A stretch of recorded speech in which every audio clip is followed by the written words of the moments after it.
ofii keessanii afaan Ingiliffaan yaaltu moo nama wajjin haasoftan dhabuun rakkattaniirtu? Rakkoo kana furuudhaaf weebsaayitii ajaa'ibaa tokko isiniif qabadhee dhiyaadheera. Amma weebsaayitii isin agarsiisuuf deemu biyyoota garaagaraa wajjin ta'uun afaan Ingiliffaa keessan shaakala nama biyya garaagaraa wajjin gootan weebsaayitii isiniif fideera. Weebsaayitiin kun kan inni ittiin beekamu afaan Ingiliffaa ittiin shaakalan nama lama jidduutti kan gaggeeffamu jedhamee beekama. Maqaa weebsaayitii kanaa Episoodan jedhamee beekama.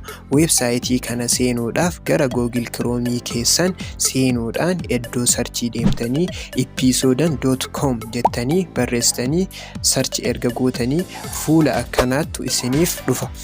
Isa jalqaba isiniif dhufe irratti kilik gochuun gara weebsaayitii isin erga. Weebsaayitii akkuma seentaniin saayiniin godhaa jedhee isin gaafata. Iimeeyil adireesii keessaniin saayiniin gochuun gara seekshiniitti osoo hin dabalaminiin dura start interview kan jedhu isiniif dhufa. Isa kilik gootanii namoota weebsaayitii kana keessa dalagan isin geessa. Namoota weebsaayitii kanaa gaafii konverzeeshinii muraasa isin gaafatu. Gaafileen baay'ee sassalphoodha. Fakkeenyaaf eenyummaa kan kee of ibsi, maaliif akka weebsaayitii kana fayyadamuuf seente si gaafatu. Gaafilee kana erga deebistanii booda gara nama tokkoon ta'anii haasa'uutti isin geessan. Nama isinii kenname wajjin daqiiqaa 7 haasoftu. Akkasumas mata duree irratti haasoftan isiniif kennama.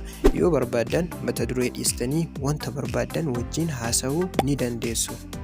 Barsiisaan keenya subscribe godhaa jechuu waan irraanfateef viidiyoo barnoota qabu kan akkanaa kana please subscribe, share, comment, like gochuu hin irraanfatinaa.